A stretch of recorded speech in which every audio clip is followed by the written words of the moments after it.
साहब आते हैं, साहब देखते हैं, फिर वो अपने अनुसंधान में लेकर जाते हैं और अनुसंधान के बाद धरातल पर क्या उतरता है।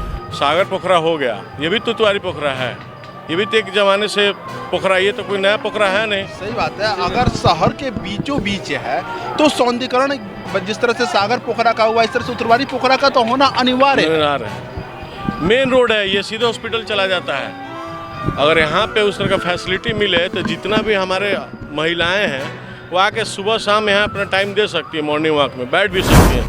और हम लोग विगत 40 साल से इसको चला रहे हैं और इस साल भी पंडाल है, बैठने का व्यवस्था है और सफाई है, लाइट है, ये सब का व्यवस्था हुआ है और सब ये सार्वजनिक ढंग से चंदा मांग के किया जाता है। हम लोगों से सीनियर भी पहले परंपरा को चलाते थे। कभी बांस में सिर्फ मरकरी बांध करके होता था, उसके बाद से गैस बत्ती वगैरह हुआ, उसके बाद से पंडाल हम लोगों के टाइम से शुरू हुआ। वो पंडाल का परंपरा अभी भी चल रहा है। अभी हमारे साथ हमारे सीनियर रिपोर्टर मौजूद हैं कुमार सानू, और हम लोग खड़े हैं उत्तरवारी पोखरा के छठ घाट से, और अभी बहुत सारे छठ घाट के अध्यक्ष महोदय हैं। अधिक जानकारी के लिए हम आपको ले चलते हैं अपने सीनियर रिपोर्टर कुमार सानू जी के पास। जी, जैसे कि आप सभी लोग जान रहे हैं कि लोक आस्था का जो महापर्व होता है सूर्य षष्ठी पूजा, आपको 4 दिन का पर्व होता है और इस पर्व में बहुत कुछ सिखाता है। जैसे एकता क्या होता है, एक साथ हम लोग काम कैसे कर सकते हैं, यूनिटी क्या होती है, इस पे विशेष बल दिया जाता है। और अभी मैं मौजूद हूँ उत्तरवारी पोखरा पर और अपने सहयोगी कैमरामैन से कहूँगा कि थोड़ी सी कैमरा को पैन करे इधर और पैन करके दिखाए कि उत्तरवारी पोखरा का जो घाट है वो आपको किस तरह से डेकोरेट किया गया है। यहाँ पे आपको बैरिग्रेड किया गया है और सेंसेटिव जोन भी है, और उस सेंसेटिव जोन में आपको अर्घ देने वाले जितने भी अर्घ व्रती हैं वो उसके आगे नहीं जाएंगे। इसकी पूर्णतः पुख्ता व्यवस्था यहाँ के स्थानीय लोगों के द्वारा, जिला प्रशासन के द्वारा किया गया है। तो हम सीधे चलेंगे अपने सहयोगी कैमरामैन के साथ कि यहाँ पे किस तरह की व्यवस्था की गई है इस चीज़ को जानने के लिए। तो सबसे पहले हम चुन्नू जी से जानेंगे कि यहाँ पे किस तरह की व्यवस्था की गई है। हर साल के भांति इस साल भी नवयुवक संघ महावीर चौक पुरानी गुदरी बेतियां आपके स्वागत में लगा हुआ है और सभी छठ व्रतियों का हार्दिक अभिनंदन करता है। और हम लोग विगत 40 साल से इसको चला रहे हैं और इस साल भी पंडाल है, बैठने का व्यवस्था है और सफाई है, लाइट है, ये सब का व्यवस्था हुआ है और सब ये सार्वजनिक ढंग से चंदा मांग के किया जाता है। इसमें प्रशासन के लोग, मेरे जो वार्ड पार्षद हैं उन लोगों से सहयोग लिया जाता है, प्रशासन के लोग सहयोग करते हैं और यही जन सहयोग से सब ये किया जाता है। तो इसके अलावा हमारे पास सूर्यकांत जी हैं, उनसे भी हम जानेंगे कि सूर्यकांत जी यहाँ पे जो पूजा की व्यवस्था की जाती है तो कितने की संख्या में श्रद्धालु आते हैं। यहाँ तो हजारों हजार की संख्या में आते हैं। लगभग 20 साल हम बच्चों के सहयोग से, पब्लिक के सहयोग से, टोटली जन सहयोग से 20 साल हम अध्यक्ष रहे। चुन्नू जी के मेन सहयोग से हमने 20 साल तक इसको किया। उसके बाद जो बच्चे सयाने हुए फिर वो लाइन में आ गए, अब वो इस परंपरा को ढो रहा है। हम लोगों से सीनियर भी पहले परंपरा को चलाते थे। कभी बांस में सिर्फ मरकरी बांध करके होता था, उसके बाद से गैस बत्ती वगैरह हुआ, उसके बाद से पंडाल हम लोगों के टाइम से शुरू हुआ। वो पंडाल का परंपरा अभी भी चल रहा है। यहाँ सबसे बड़ी खुशी की बात है, लोग बढ़ चढ़ के भागीदारी लेते हैं और बढ़ चढ़ के चंदा भी देते हैं।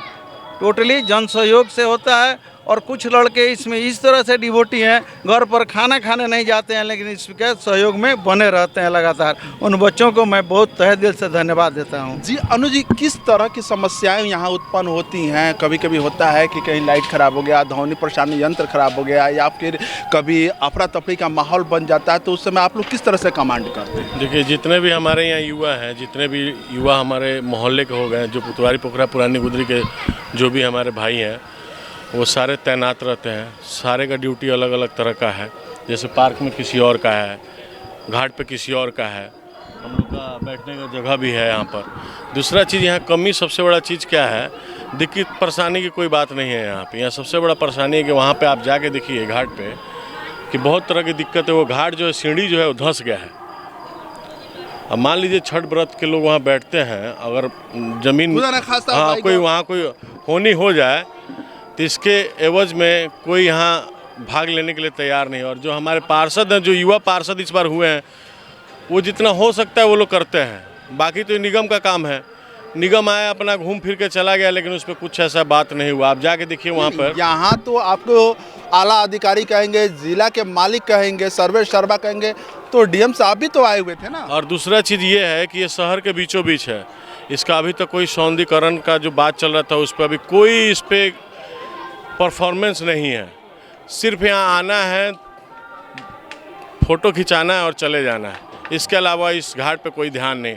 अब पार्क में चले जाइए, शाम के टाइम में इसमें कोई लाइट का सुविधा नहीं है, और लाइट की सुविधा नहीं होने की वजह से इसमें बच्चे दारू पीते हैं, गांजा पीते हैं, तो यहाँ का माहौल भी ख़राब होता है। इस हिसाब से अगर पार्क अगर सही हो जाता तो हमारे यहाँ के जितने भी युवा हैं, घर की लेडीज़ हैं, वो कम से कम मॉर्निंग वॉक पे ज़रूर आती हैं यहाँ पर। लेकिन इस तरह का कोई अभी सुविधा यहाँ प्रकट नहीं हुआ। आप जाके खुद देखिए वहाँ घाट पे कोने पे, एक बार जाके दिखाइएगा, अपने कैमरामैन से भी बोलिए कि वहाँ अपना दिखाएंगे। और वो कभी वो हो नहीं हो सकता है, आज घाट के दिन नहीं, इसके अलावा भी हो सकता है, क्योंकि यहाँ गाड़ी भी लगता है, बच्चे भी आते हैं, यहाँ डॉक्टर लोग भी हैं, तो बहुत तरह का यहाँ परेशानी है। अब जो नगर निगम अभी इस बार मान लीजिए है, अब वो क्या करता है आगे, अब ये बात तो आप ही लोग पहुँचा सकते हैं वहाँ तक, हम लोग तो कह ही सकते हैं। बाकी एक तो आप लोग का जरिया है कि आप सोशल मीडिया के माध्यम से इस चीज़ को वहाँ तक पहुँचाया जाए और इसको जल्द से जल्द सौंदर्यीकरण कराया जाए। सागर पोखरा हो गया, ये भी तुतवारी पोखरा है, ये भी तो एक ज़माने से पोखरा, ये तो कोई नया पोखरा है नहीं। सही बात है, अगर शहर के बीचों बीच है तो सौंदर्यीकरण जिस तरह से सागर पोखरा का हुआ, इस तरह से उत्तरवारी पोखरा का तो होना अनिवार्य है। मेन रोड है, ये सीधे हॉस्पिटल चला जाता है। अगर यहाँ पे उस तरह का फैसिलिटी मिले तो जितना भी हमारे महिलाएं हैं वो आके सुबह शाम यहाँ अपना टाइम दे सकती है, मॉर्निंग वॉक में बैठ भी सकती हैं। लेकिन यहाँ किसी भी तरह यहाँ बस सफाई छठ का छठ होता है, और जो वार्ड पार्षद लोग हैं वो अपनी जो नए हुए हैं वो अपना जो 100% देना चाहते हैं वो लोग देते हैं, जो उनके हाथ में वो लोग करते हैं।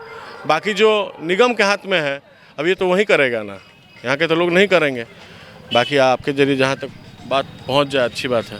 जी, जैसे कि आप देख रहे हैं कि अभी मैं उत्तरवारी पोखरा पे हूँ, और उत्तरवारी पोखरा के जैसे कि यहाँ के पूजा समिति के जितने भी लोग हैं उन लोगों से मैंने जानने की कोशिश किया, तो कुछ ऐसी समस्याएं हैं जो कहीं नगर निगम के द्वारा आपको कहीं ना कहीं से थोड़ी सी उदासीनता दिख रही है। क्योंकि मान लीजिए कि अगर मतलब कि शहर में अगर छठ व्रतियों की और छठ पूजा की बात कही जाए तो मतलब कि आपको यूपी और बिहार में सबसे ज़्यादा छठ पूजा की जाती है, लेकिन कहीं ना कहीं से साहब आते हैं, साहब देखते हैं, फिर वो अपने अनुसंधान में लेकर जाते हैं, और अनुसंधान के बाद धरातल पर क्या उतरता है ये मैं नहीं बोल रहा हूँ, यहाँ के स्थानीय लोगों ने एक एक चीज़ से आपको रूबरू करा दिया।